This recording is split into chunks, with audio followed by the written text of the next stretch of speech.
আসসালামু আলাইকুম। এটিএন বাংলা সংবাদে সবাইকে স্বাগত জানাচ্ছি আসিফুর রহমান সাগর। শুরুতেই বিআরবি কেবলস সংবাদ শিরোনাম। যুক্তরাষ্ট্রের 3টি অঙ্গরাজ্যে মাত্র কয়েক হাজার ভোটের ব্যবধান ট্রাম্প ও বাইডেনের। টান টান উত্তেজনা, জয়ের আশা দুজনেরই। ভোট কারচুপির অভিযোগ ট্রাম্পের, সুপ্রিম কোর্টে যাওয়ার হুঁশিয়ারি। সমর্থকদের ধৈর্য ধরার আহ্বান বাইডেনের।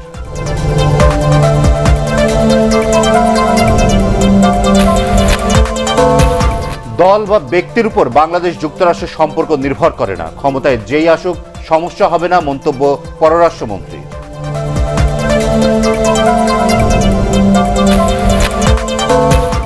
বিচার বিভাগের প্রতি মানুষের আস্থা বাড়াতে কমিয়ে আনতে হবে মামলা জট, বিচারক ও আইনজীবীদের উদ্দেশ্যে প্রধানমন্ত্রী।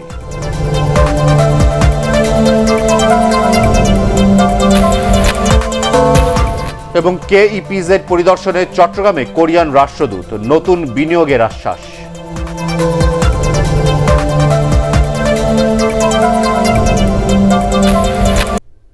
শুনছিলেন বিআরবি কেবলস সংবাদ শিরোনাম। শুরুতেই মার্কিন প্রেসিডেন্ট নির্বাচনের খবর।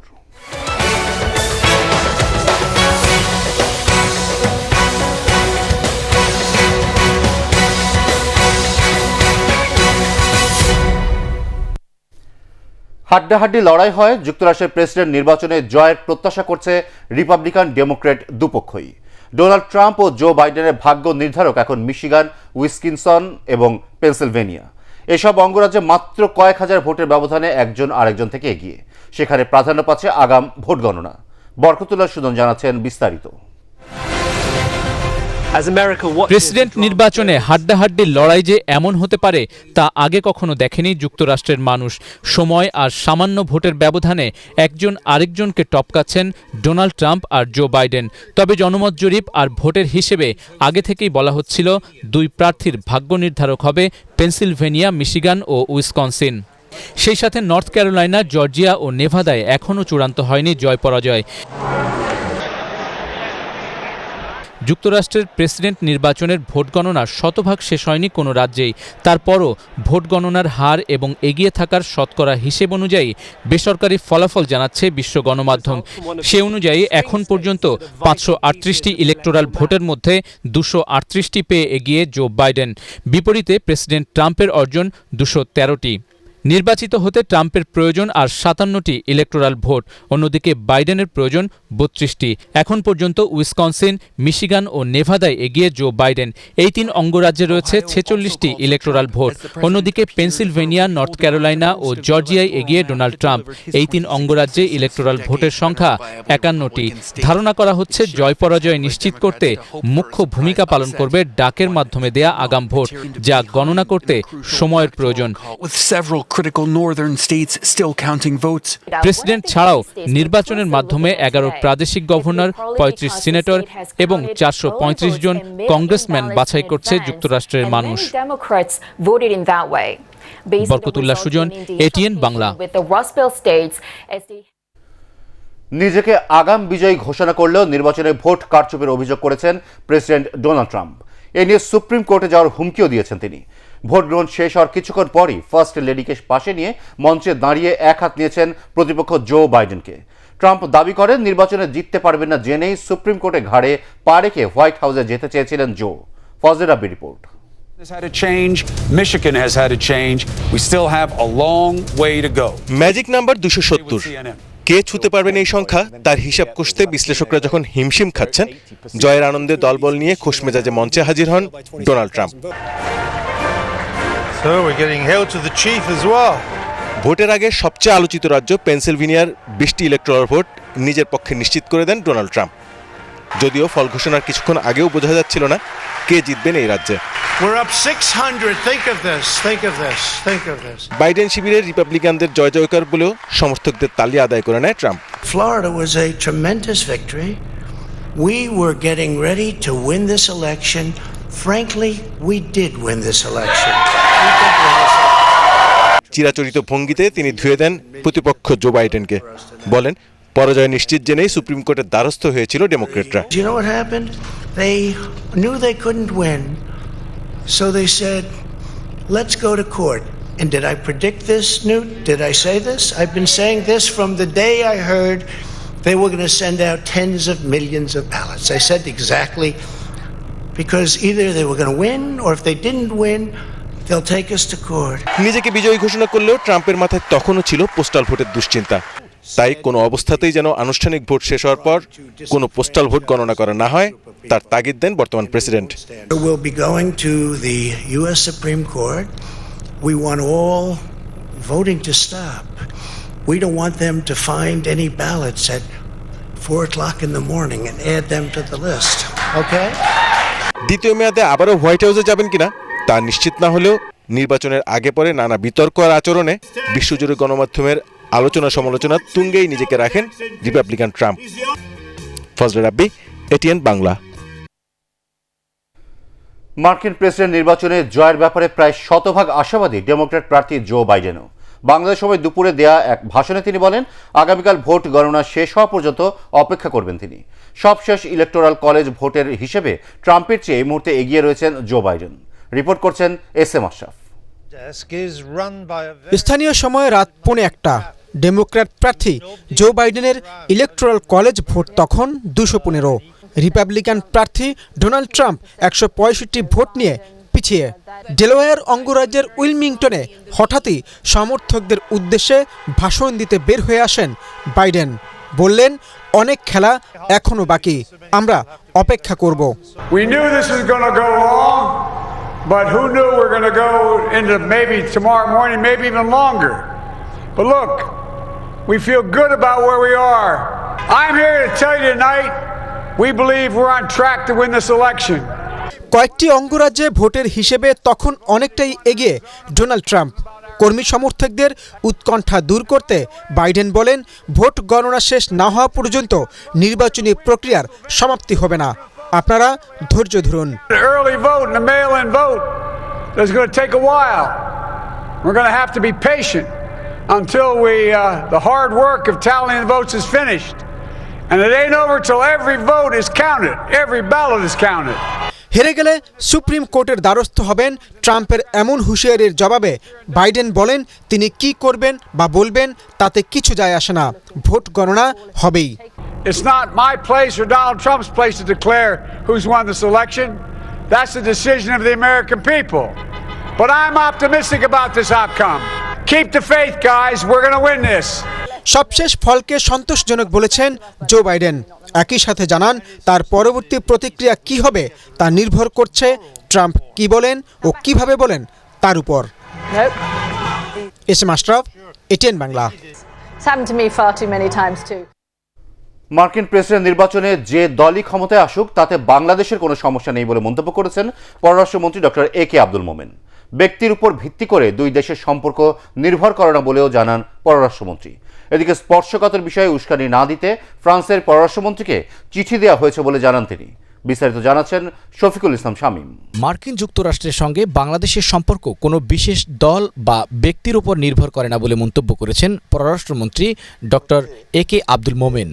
পররাষ্ট্রমন্ত্রী বলেন, বাংলাদেশ আগের যে কোনো সময়ের চেয়ে ভালো অবস্থানে রয়েছে, পররাষ্ট্র নীতির উপর ভিত্তি করে সবকিছু চলবে।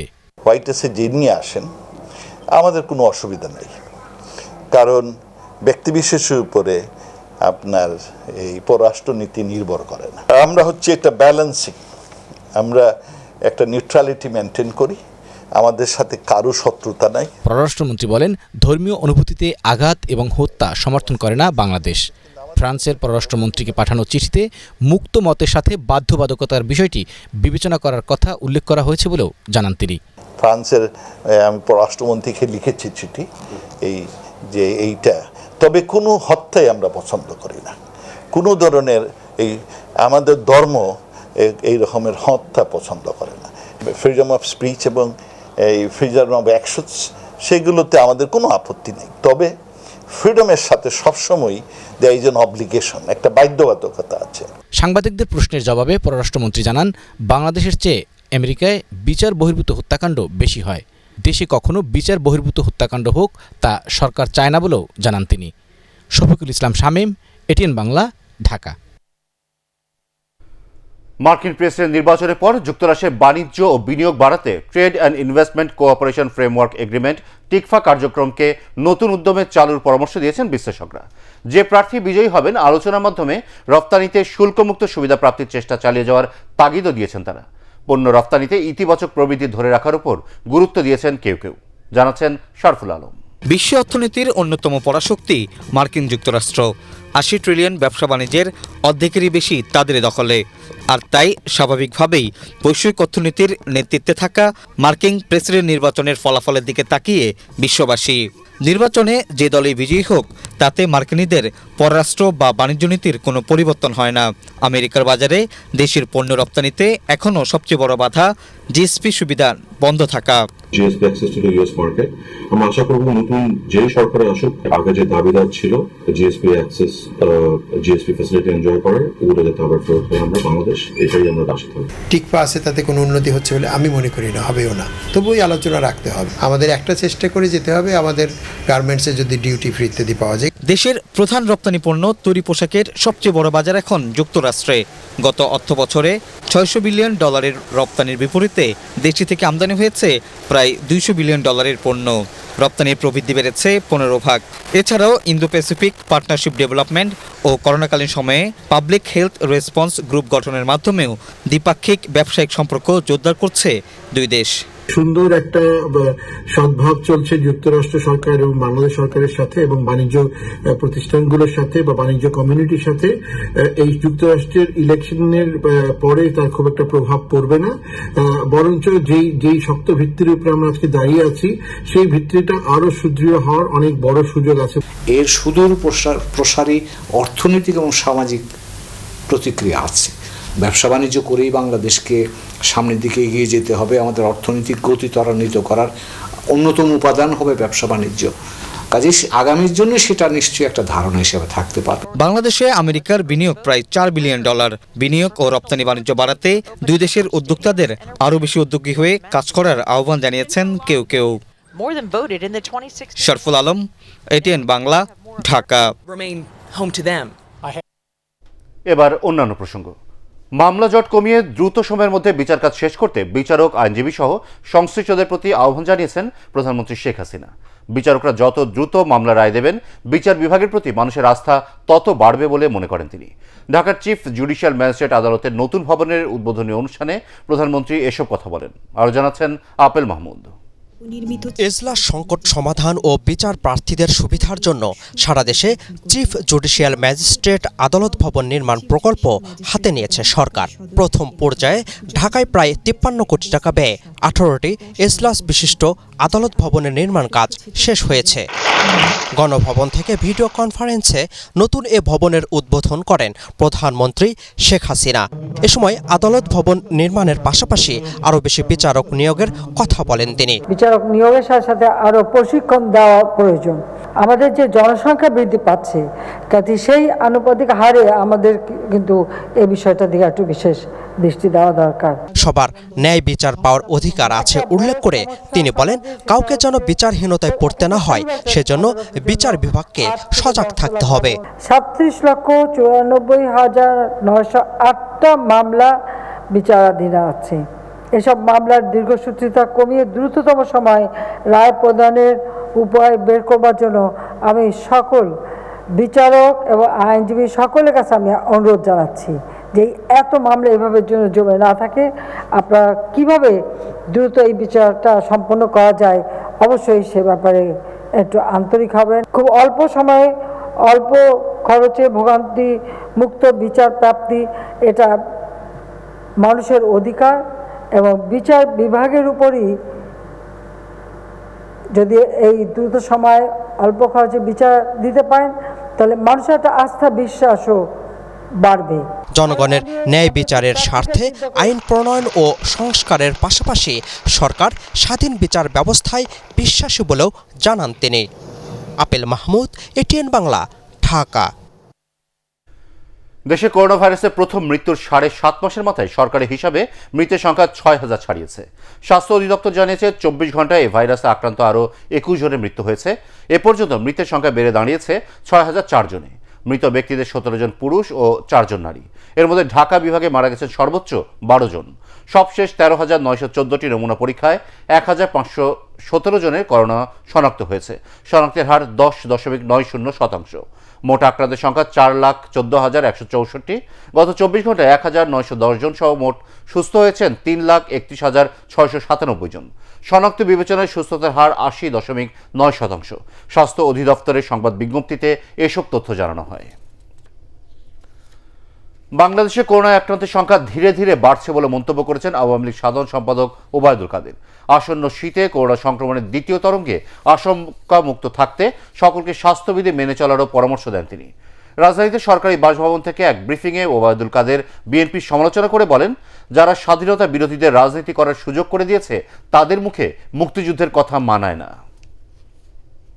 শেখ হাসিনা সরকার কোনো নিজেদের সুরক্ষার স্বার্থে যে কোনো সমাগমে মাস্ক ব্যবহার বাধ্যতামূলক করা হয়েছে। এতে কোনো প্রকার অবহেলা বা উপেক্ষার অবকাশ নেই। জনগণের সুরক্ষায় এ বিষয়ে শেখ হাসিনা সরকার ধীরে ধীরে আরও কঠোর অবস্থানের দিকে যাচ্ছে। করোনাকালীন সময়ে সন্তান জন্ম দিতে গিয়ে মৃত্যুহার বেড়েছে। গাইনোকোলজিস্টদের সংগঠন OGSB বলছে 54% মাতৃর মৃত্যু হয়েছে বাড়িতে। হাসপাতাল সেবা নিতে না পারে এই পরিস্থিতি বলেও জানান তারা। এছাড়া স্থানীয়ভাবে গড়ে ওঠা ক্লিনিকগুলোতে দক্ষ সার্জনের অভাবেও মায়েদের মৃত্যু হচ্ছে। রেনেটার উদ্যোগে মিট দ্য মিনিস্টার অনলাইন সেমিনারে এসব কথা বলেন আলোচকরা। এতে দেশের বিভিন্ন জেলার প্রায় 2000 গাইনি বিশেষজ্ঞ ও স্বাস্থ্যকর্মী অংশ নেয়। স্বাস্থ্যমন্ত্রী জাহিদ মালিক বলেন, আধুনিক স্বাস্থ্যসেবা নিশ্চিত করতে সরকার বিভিন্ন প্রকল্প হাতে নিয়েছে। করোনাকালীন সময়ে মানুষকে সেবা দিতে হাসপাতালগুলোকে নির্দেশ দেওয়া হয়েছে বলে জানান স্বাস্থ্যমন্ত্রী। ঢাকা 18 আসনের ভোটে স্থানীয় প্রশাসনের উপর নির্বাচন কমিশনের নিয়ন্ত্রণ নেই বলে মনে করে বিএনপি। ফলে ইসির কাছে অভিযোগ দিয়েও প্রতিপক্ষের হামলা হুমকির প্রতিকার পাচ্ছে না বলে অভিযোগ করেছেন বিএনপি নেতা আমানুল্লাহ আমান। নির্বাচন কমিশনের সাথে বৈঠক শেষে তিনি এসব কথা বলেন। তবে বিএনপির সব অভিযোগ ঠিক নয় বলে দাবি করেছেন ইসির ভারপ্রাপ্ত সচিব অশোক কুমার দেবনাথ। সুনির্দিষ্ট অভিযোগ এলে খতিয়ে দেখা হচ্ছে বলেও জানান তিনি। বিকেলে প্রধান নির্বাচন কমিশনার KM নুরুল হুদার সভাপতিত্বে ঢাকা 18 উপনির্বাচন নিয়ে বিএনপির প্রতিনিধি দলের সাথে বৈঠক হয় নির্বাচন কমিশনের। আমাদের প্রার্থী SM জাহাঙ্গীর হোসেন যেখানেই যাচ্ছে সেখানেই আক্রমণ করা হচ্ছে। প্রার্থী যদি গণসংযোগ করতে না পারে,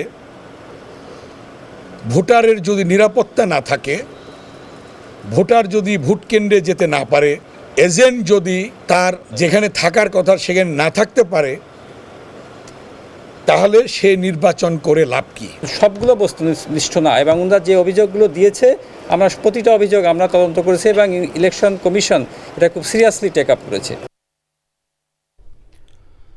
কয়েকজন অবাঞ্ছিত ঘোষিত অবসরপ্রাপ্ত সেনা সদস্য বিদেশ থেকে মিথ্যা, বানোয়াট ও মনগড়া তথ্য সংবলিত গল্প সামাজিক যোগাযোগ মাধ্যমে প্রচার করে জনগণকে বিভ্রান্ত ও সেনাবাহিনীর ভাবমূর্তি ক্ষুণ্ণ করছে।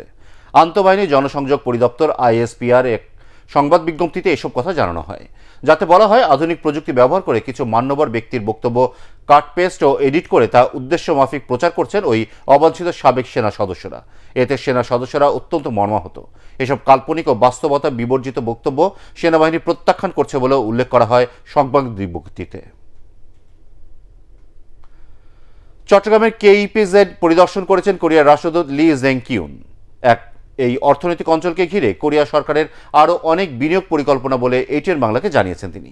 তবে এজন্য বাংলাদেশে সরকারি পর্যায়ের সহযোগিতা চেয়েছেন তিনি। চট্টগ্রাম থেকে জানাচ্ছেন সৈয়দ তামিম মাহমুদ। চট্টগ্রামের আনোয়ারায় 1999 সালে প্রতিষ্ঠিত হয় Korean export processing zone KEPZ। এতে এখন পর্যন্ত প্রায় 1000 মিলিয়ন মার্কিন ডলার বিনিয়োগ করেছে কোরিয়ান কোম্পানি ইয়ংওয়ান।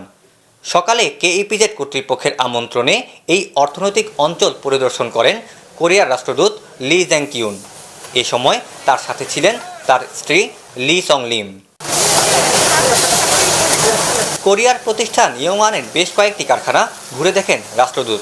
বাংলাদেশে বিনিয়োগে ইয়ংওয়ানকে উদাহরণ হিসেবে উল্লেখ করে তিনি বলেন, সহযোগিতা পেলে এমন আরও অনেক প্রতিষ্ঠানই ব্যবসা করতে এদেশে আসবে।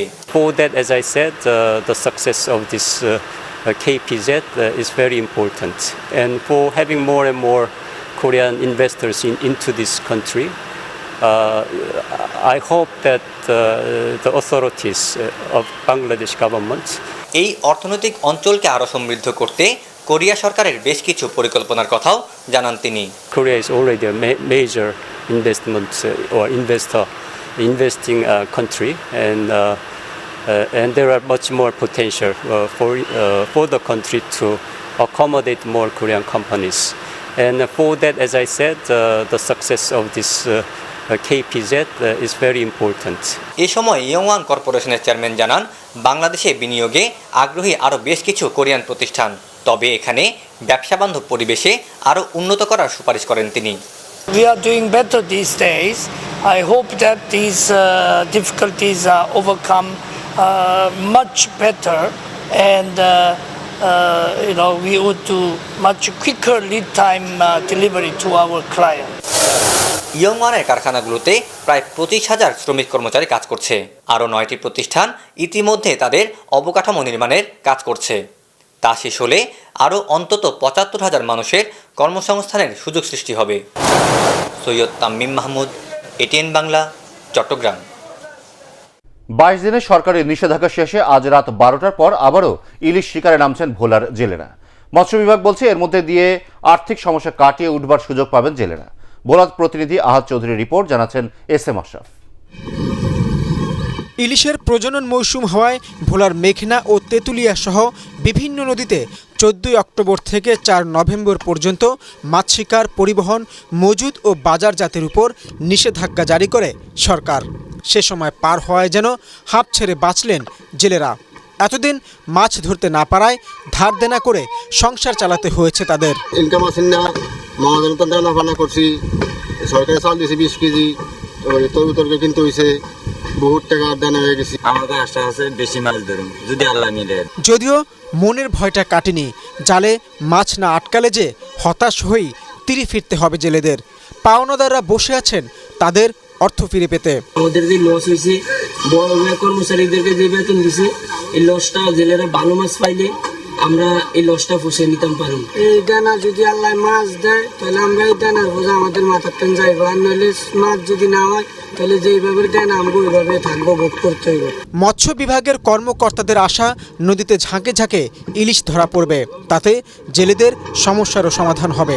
আমরা এবছরে আমাদের সফল অভিযান পরিচালনার মাধ্যমে আমরা আশা করছি যে প্রচুর পরিমাণে ইলিশ ডিম ছেড়েছে এবং এই অভিযান পরবর্তী সময়ে জেলেরা প্রচুর পরিমাণে ইলিশ পাবে। জেলা মৎস্য অফিস বলছে গত 22 দিন মাছ ধরা বন্ধ থাকায় এ মৌসুমে নজিরবিহীন ইলিশ উৎপাদন হবে। SM Ashraf, ATN Bangla. এবার আল আরাফা ইসলামী ব্যাংক অর্থ সংবাদ।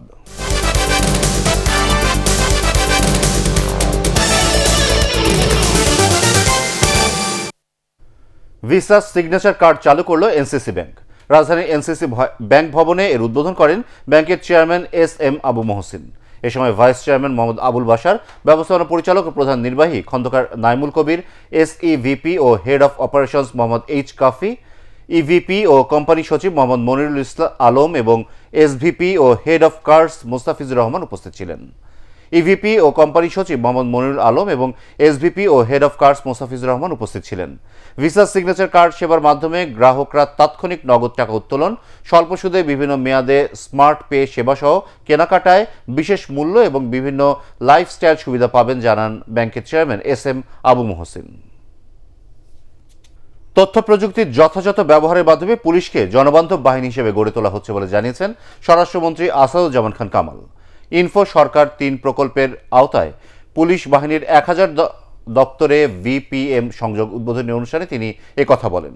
এ সময় জরুরি সেবাদানকারী হটলাইন নম্বরে ভুয়া ফোন কলকারীদের বিরুদ্ধে ব্যবস্থা নেওয়ার তাগিদ দেন তথ্য ও যোগাযোগ প্রযুক্তি প্রতিমন্ত্রী জুনায়েদ আহমেদ পলক। আমরা সেই আমাদের প্রযুক্তি নির্ভর পুলিশকে আমরা জনবান্ধব পুলিশ করার যে প্রচেষ্টা মাননীয় প্রধানমন্ত্রীর দিক নির্দেশনায় চলছে, সেটা কিন্তু আমরা করে যাচ্ছি বলেই আমরা দেশে শান্তি শৃঙ্খলা রক্ষা করতে পেরেছি। এবার সন্ধানী লাইফ ইন্স্যুরেন্স কোম্পানি লিমিটেড বাণিজ্য সংবাদ।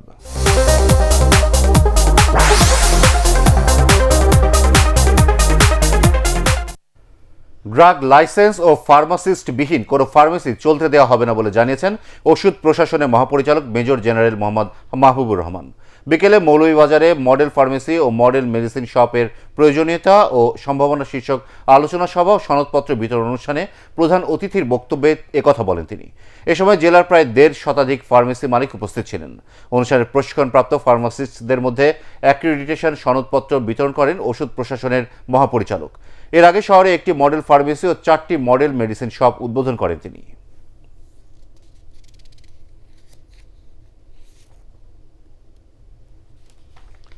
এবার পার্টেক্স খেলার খবর।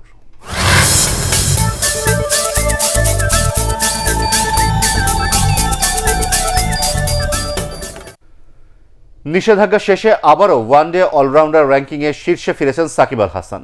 আইসিসির সবশেষ র্যাঙ্কিং অনুযায়ী অলরাউন্ডারদের তালিকায় সাকিব 373 পয়েন্ট নিয়ে শীর্ষে রয়েছেন। 301 পয়েন্ট নিয়ে তার পরেই আছেন মোহাম্মদ নবী। 281 পয়েন্ট নিয়ে 3-এ ক্রিস ওকস আর 276 পয়েন্ট নিয়ে 4-এ বেন স্টোকস।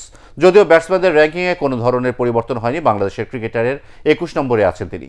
জুয়েলারির অনৈতিক প্রস্তাব পেয়েও বিষয়টি গোপন রাখায় গত বছরের 28 অক্টোবর সাকিবকে নিষিদ্ধ করেছিল আইসিসি। বাঁ হাতের কবজির হাড়ে চির ধরায় 3 সপ্তাহ মাঠের বাইরে থাকতে হবে জাতীয় দলের ফুটবলার মামুনুল ইসলামকে। গত সোমবার অনুশীলনের সময় বল লেগে বাঁ হাতে ব্যথা পান এই মিডফিল্ডার। হাতে ব্যথা নিয়ে 2 দিন অনুশীলন করেন তিনি, কিন্তু বুধবার এক্সরে রিপোর্ট পাওয়ার পর তার বাঁ হাতের কবজির হাড়ে চির ধরা পড়ে। তাই প্রাথমিকভাবে 3 সপ্তাহ মাঠের বাইরে থাকতে হবে মামুনুলকে। এতে নেপালের বিপক্ষে 2টি আন্তর্জাতিক প্রীতি ম্যাচ দর্শক হয়ে থাকতে হবে মামুনুলকে। শেষ করার আগে বিআরবি কেবলস সংবাদ শিরোনাম আরও একবার। যুক্তরাষ্ট্রের 3টি অঙ্গরাজ্যে মাত্র কয়েক হাজার ভোটের ব্যবধান ট্রাম্প ও বাইডেনের। টান টান উত্তেজনা, জয়ের আশা দুজনেরই।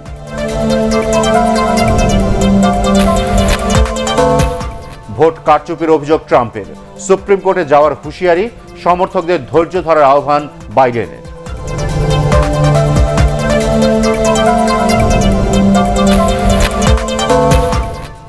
দল বা ব্যক্তির উপর বাংলাদেশ যুক্তরাষ্ট্র সম্পর্ক নির্ভর করে না, ক্ষমতায় যেই আসুক সমস্যা হবে না, মন্তব্য পররাষ্ট্রমন্ত্রীর।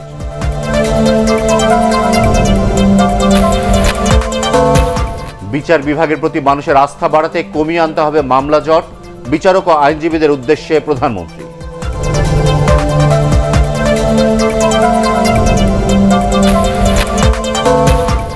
এবং KEPZ পরিদর্শনে চট্টগ্রামে কোরিয়ান রাষ্ট্রদূত, নতুন বিনিয়োগের আশ্বাস।